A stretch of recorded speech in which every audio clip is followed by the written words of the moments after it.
Eu tenho algumas coisas ao longo do caminho que eu preciso enfatizar, né, até para Uhum. clarear um pouco mais as pessoas. Você se transformou um gigante na comunicação, né? Você tem milhares de pessoas que te seguem em todas as plataformas, sei lá, 20 milhões, sei lá quanto é.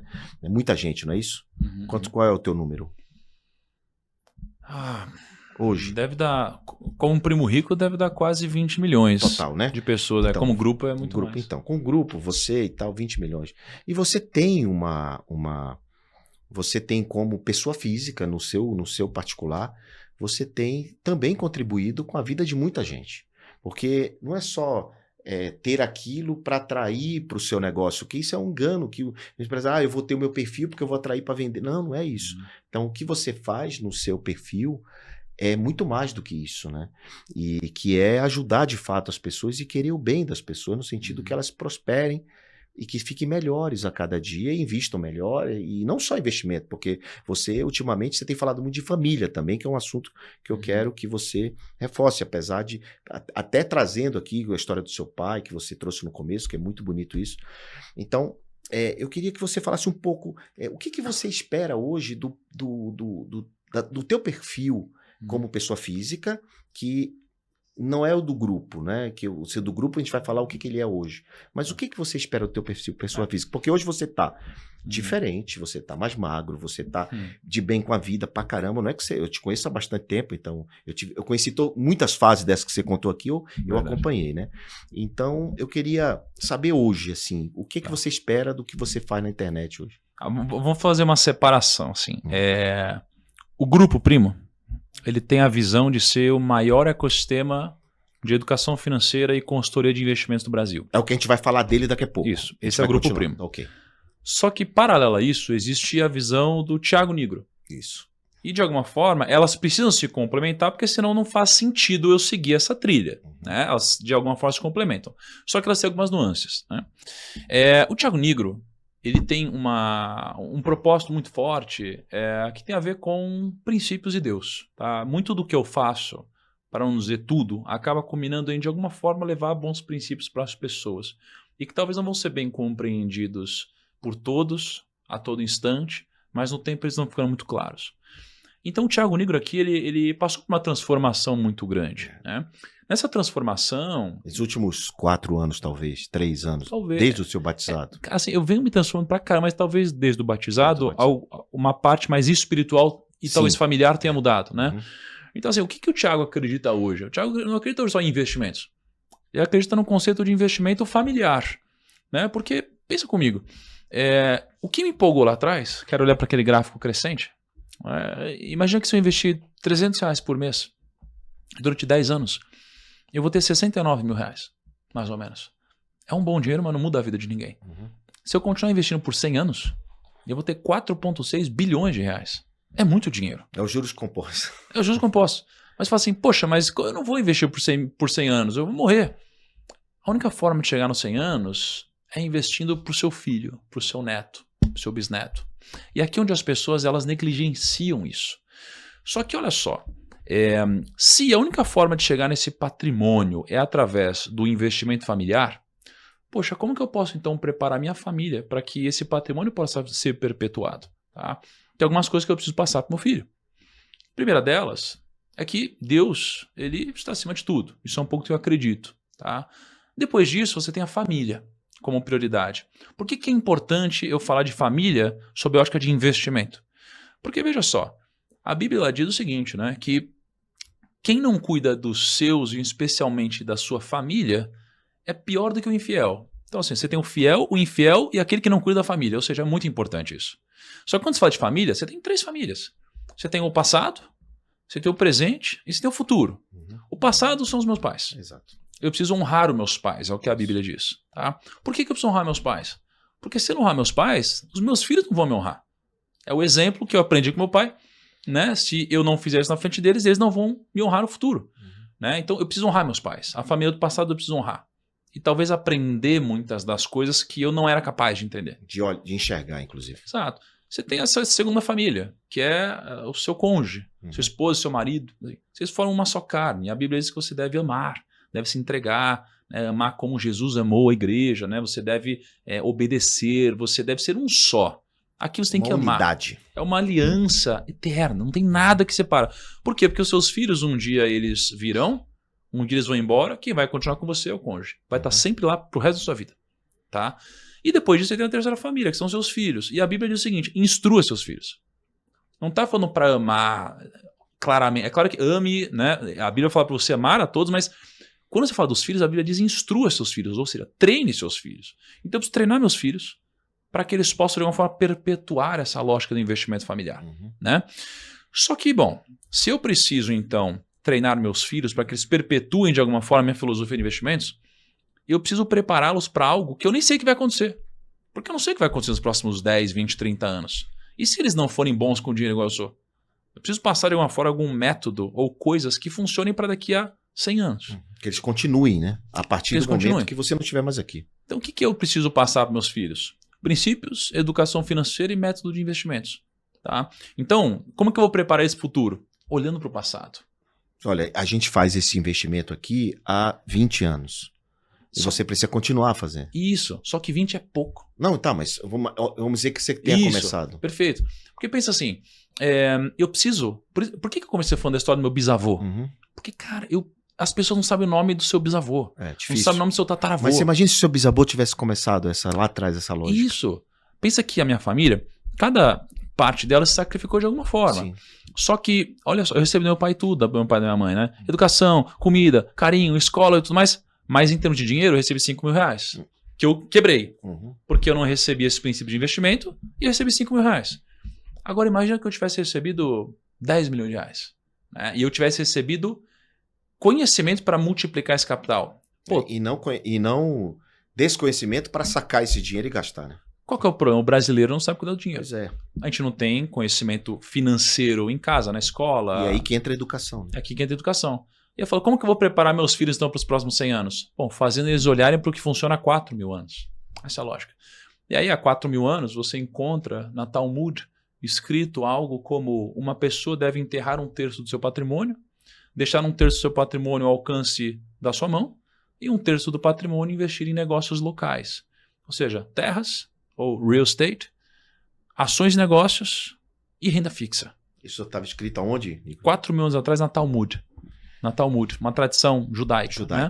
Então, se isso aqui está escrito há tanto tempo, aí, bom, vamos ver se funciona. Aí você faz um teste. Vamos ver se no Brasil funcionou, se nos Estados Unidos funcionou, na China, Japão, México, Turquia, Singapura. Em todos os países bateu a renda fixa e a inflação. Todos. Ou seja, 4 mil anos está escrito um negócio que bate os principais indicadores aqui sem você precisar pensar, entre aspas. Então, é isso que eu quero passar aos meus filhos. Um bom método. Educação financeira, porque tem gente que ganha na Mega Sena e quebra. Então eu preciso passar a educação financeira e princípios para que eles possam valorizar as próximas gerações. Por que é tão importante falar de família? Porque se eles pensarem como muitas pessoas pensam que, cara, meu filho não vou deixar nada, vou só deixar conhecimento, ele que tem que sofrer, eu vou investir para eu curtir. Cara, eles não vão deixar patrimônio para a família. Por isso que eu acho que você tem a saúde familiar, você tem a família de uma forma geral, você tem investimento familiar. Então acho que uma das minhas contribuições vai ser essa para as próximas gerações, né? Como um Thiago Nigro, pessoa física, né? Na importância de Deus, da família e do investimento familiar, através da multiplicação do trabalho, que é tão importante, as pessoas tanto desvalorizam hoje. Pelo que eu estou entendendo, então você vai investir nessa linha de educação, nessa linha de mais uma linha de atividade que você vai se preocupar e se dedicar. Trabalhar a educação para perpetuar o investimento, para a família investir juntos. Total. É isso? Com certeza, com certeza. Bom. O que você falou de filhos aí em relação à herança é bíblico, né, cara? Herança você tem que deixar, que está escrito isso. Mas eu falo um pouco diferente, nem tanto ao céu, nem tanto ao mar, porque quando você fala assim, eu não vou deixar nada para esse menino. Eu falo um pouco isso para os meus, mas eu quero formar sucessores e líderes, e não herdeiros acomodados, né? Então também tem o outro lado, né? Que se você super protege, se você dá tudo para o seu filho e ele tem aquilo fixado na cabeça dele como algo garantido, talvez ele não se esforce para buscar. Muito da sua história e sua trajetória é porque você teve que se virar. Sim. Até mesmo para honrar os 5 mil que seu pai te deu. né? E isso ficou na sua cabeça, eu tenho certeza, por bastante tempo, porque você é um cara incomodado e ficou incomodado com a situação e pelas coisas que aconteceram. Então, eu digo isso aos pais, assim, que muitas vezes, o que você faz em relação aos seus filhos? Não, cara, eu estruturei a minha família e formei gestores do patrimônio.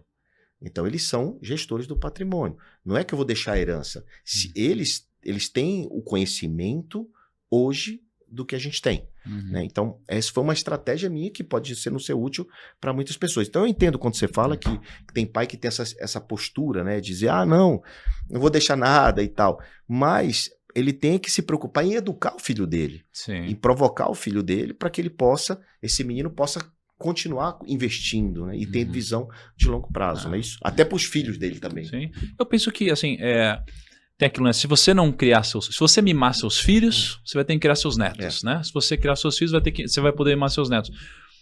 A minha teoria, porque é só uma teoria até o momento, e se a gente conseguisse fazer os dois? Preparar sucessores com uma boa herança. Isso aí. Porque, em tese, é isso. Se os meus filhos sofrerem, e aliás, até uma vez eu vi uma estatística sobre um treinamento da CIA, onde eles estudam porque as pessoas são bem-sucedidas, e o maior contribuinte ao sucesso é o trauma. Desde que ele não seja um trauma acima da média, que aí a pessoa vai para o outro lado. Então, realmente, o sofrimento leva a isso. Só que se eu puder deixar os dois, essa é a minha vontade. É isso que eu tenho me dedicado nos últimos meses aí, em termos de estudo, preparação, né, e quando é que conteúdo. Você começa a... Isso é spoiler, hein, pessoal? Isso é spoiler.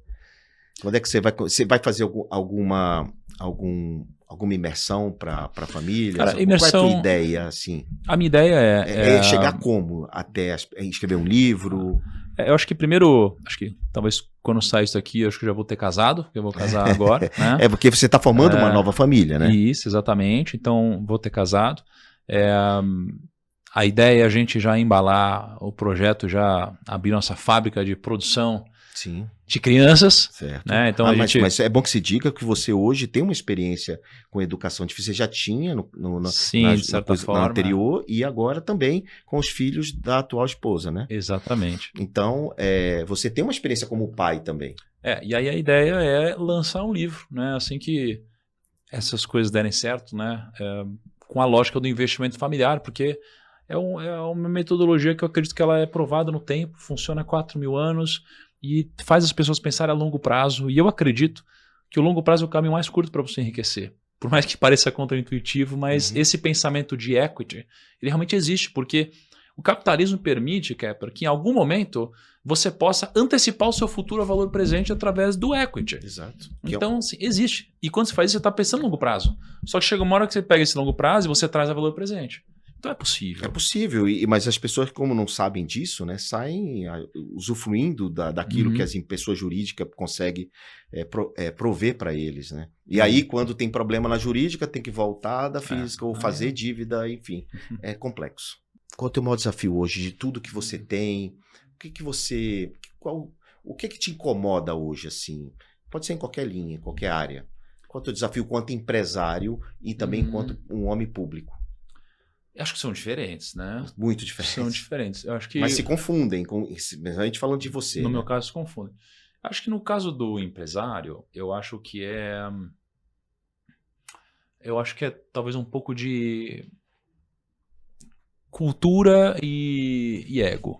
Cultura e ego, acho que esses são os meus maiores desafios hoje. Interno, É porque, assim, conforme o negócio ego vai... seu também? Talvez um pouco. Um pouco seu. Mas a minha leitura é que é um gerenciamento de ego coletivo. Assim. Tá. Porque conforme um negócio cresce, você vai tendo como consequência do crescimento mais pessoas talentosas. E muitas pessoas talentosas, por serem mais talentosas, acabam muitas vezes desenvolvendo alguma questão de ego. Porque elas são boas no que fazem. E quando você começa a pôr muita gente boa, você começa a ter colaboração, mas você também começa a ter uma competição. Né? Especialmente quando o ambiente é meritocrático. E a gente tem um ambiente meritocrático. A gente tem editor de vídeo que virou sócio. A gente tem gente que virou sócio e, eu tenho algumas pessoas da empresa que ganharam um PLR maior do que o meu nesse semestre. Então, a gente tem uma dinâmica muito veloz de meritocracia. Então, você acaba tendo muito ego para gerenciar. Então, isso aqui é uma complexidade. E junto disso, você tem o desenvolvimento de uma liderança, porque você precisa de líderes cada vez melhores para tocar um negócio que demanda cada vez mais acertos. Né? Um negócio que cresce mais, que tem mais responsabilidade, onde o erro começa a custar mais caro. Né? Então, acho que essas duas coisas são os meus maiores desafios. É E criar você se dedica escala. a isso? Você se dedica a resolver esses desafios? Ou você administra? Você acha que tem como resolver? Assim, a pergunta é, cara, essa é uma coisa que te incomoda, que é um desafio. Sim. Você está atuando nisso hoje? Sim, eu acho que assim, quando eu falo sobre isso, não é como se fosse, nossa, que me incomoda muito. É porque eu acho que o negócio, ele nunca é perfeito, assim, né? Assim, você cresce, muda de fase e você tem outras dificuldades, né? Então você sempre assim, né? Você vai sempre ter assim. outras dificuldades, né? Então, com certeza, eu passo tempo, né, de alguma forma administrando isso, tentando otimizar isso. Só que quando isso é solucionado, aparecem outros problemas, porque faz parte do jogo, né? Não é algo perfeito. Então, sim, eu faço isso. No lado público, eu acho que o desafio é outro, né? Hoje, como acaba que de alguma forma existe muito debate ou muita polarização nas opiniões que eu dou, né? Eu acho que tem um jogo de um conflito entre a minha verdade e o ego, de alguma forma, né? A minha verdade, né? Porque é o que eu acredito, né? É o meu ego, porque é abrir mão do que eu acredito em prol de um julgamento. Né? E aí você começa a escolher as batalhas que você quer lutar, as que você não quer. Né? Então é um conflito, né? Mas que hoje já não me atrapalha tanto quanto no passado. Já algo hoje gerenciável, mas se eu fosse olhar para algum desafio seria isso. Não, eu vejo, me permite a opinião aqui, pública até, eu vejo que você não tem... Você continua o mesmo cara de investimento e que você continua ajudando as pessoas, falando de investimento, falando de prosperidade, falando de caminhos que, inclusive, você tem como experiência prática na sua vida, até porque você acabou de contar isso aqui. Eu vejo que é muito mais o teu lado familiar, tua nova esposa, enfim, as suas coisas do lado, porque ela é uma pessoa de mainstream, né? Foi televisão e tal, televisão, enfim. Ela é uma pessoa muito conhecida e isso gerou muito ruído, né? E, nesse sentido que eu acho que acho que as pessoas não falam da sua questão de ensinamento, de educação. Isso é inquestionável, o que você faz como profissional da área de investimento. Poderia dizer para um empresário que está hoje passando dificuldade, ou seja, um empresário que está com dívida, um empresário que ele tá precisando dar uma pivotada no negócio dele. O que você pode dar como sugestão para que ele... Porque dívida precisa ser equacionada, né? Mas como ele... Alguma lição que você possa ter tido como experiência para passar para eles? Eu tive um momento onde a gente passou por uma dificuldade, né? Não o risco de quebrar, nada disso, mas a gente passou por uma dificuldade, né? Que foi quando a gente fez um corte grande de pessoas, né? A gente estava com 300 pessoas, a gente foi para 200 pessoas. A gente cortou 100 pessoas mais ou menos, né? E junto disso a gente também tirou um sócio, perdeu outro sócio, então foi um momento generalizado e junto disso a gente também não estava batendo a meta do mês, assim. E o mercado não estava legal, então juntou um monte de coisa. Ou seja, estamos passando uma situação difícil, né? O que as pessoas fazem quando passam uma situação difícil? A mesma coisa que os casais fazem ou os amigos fazem quando precisam se safar de uma bronca. Eles mentem, omitem, ou ocultam. Isso daqui posterga o problema, só que o problema, que era uma semente pequena, vira algo muito maior. Como que a gente fez nesse momento? A gente juntou a empresa inteira, a gente foi extremamente transparente, a gente expôs o problema, pediu ajuda para todo mundo sair junto dessa. Tiveram pessoas que abandonaram o barco, mas as que ficaram se uniram mais ainda e a gente saiu dessa juntos. Então, independente de qual seja o problema, vai ter alguns que talvez sejam irreversíveis, vai ter alguns mais difíceis e uns mais fáceis. O que eu aprendi seja no trabalho ou no relacionamento, seja verdadeiro, sincero e transparente. Traga as pessoas para o seu lado da mesa. Porque quando você está de um lado da mesa e todos os seus colaboradores estão do outro, vocês estão negociando entre si. Então vocês precisam botar todo mundo do mesmo lado da mesa e falar, gente, como que a gente vai fazer para sair dessa? Então é importante que o líder ele traga essa segurança de, a gente vai conseguir, mas como que vocês podem me ajudar para a gente sair junto? Essas pessoas, que nível? Todo mundo da empresa? Todo mundo. Nesse caso, todo mundo. Acho que, claro que isso pode variar, né? na nossa cultura de empresa isso era possível, mas no mínimo você precisa colocar mais pessoas do que você imaginaria que você deveria. Porque as pessoas adoram sentir parte do negócio. As pessoas elas não abominam os problemas, elas abominam a omissão, sabe? Elas abominam achar que elas não fazem parte do projeto, elas adoram saber que estão contribuindo. Então traga as pessoas para próximo. Isso foi muito importante para mim, a transparência. Agora, honre o que você se propôs a fazer. Se tem dívida, cara, vai atrás de tudo, chega para o credor ele quer receber, ele não quer que você quebre, seja transparente com ele e fala, eu vou quebrar se eu te pagar dessa forma. Ou você não recebe nada, ou a gente precisa negociar algum prazo. E geralmente ele negocia. Então, seja transparente. Acho que essa daqui te safa de vários. Sensacional, que mensagem incrível, baseado na sua experiência prática, né? Eu também tenho algumas experiências, já pivotei minha vida. Aliás, foi por isso que me convidaram para fazer esse programa. Eu já pivotei algumas vezes na vida, nos negócios. E grande parte dessas pivotadas a saída se deu para olhar como se fosse um tabuleiro de xadrez, né? Você tem lá, jogando dama, um branco e um preto. Você joga aqui com o preto, por exemplo, e aí tem hora que você está ali numa situação difícil. Como é que você faz? Você vai para o lado do branco para olhar por outra perspectiva, subir seu nível de consciência, né? Além, obviamente, de organizar as finanças, de socializar, como você bem disse, que é uma dica fantástica. Mas eu gosto de buscar alternativas e não ficar chorando o que não tem, muitas vezes, solução. Então, foi assim que eu consegui dar minhas viradas da vida. Bom, vocês me acompanharam aqui, acompanharam o Thiago Nigro, hoje no Pivotando, muitas lições, muitas dicas, orientações claras para você que é empresário, para você que precisa ter um rumo, né? Um direcionamento importante baseado na história e na vida do Thiago. Thiago, obrigado, irmão, e se você quiser deixar uma mensagem final aí. Gabriel, eu queria dizer o seguinte, é muito importante você tomar decisões com base em uma hierarquia de prioridades, né? Então eu diria o seguinte, primeira prioridade é Deus acima de tudo. Segundo lugar é família. Terceiro lugar é trabalho. E trabalho não é o serviço, não é vender a sua hora, não é bater ponto. Trabalhar é você encontrar seu talento, multiplicar o seu talento e utilizar isso como ofício. E acho que a maior conclusão que eu posso ter de tudo sobre negócios é seja grato, construa algo e mude de ambiente. Eu acho que essas três coisas são muito poderosas. Seja grato, construa algo e mude de ambiente. E eu tenho convicção que isso aqui pode transformar a sua vida e a das próximas gerações também. Mudou a vida dele, mudou a minha e pode mudar a sua. Até a próxima semana no Pivotando. Valeu!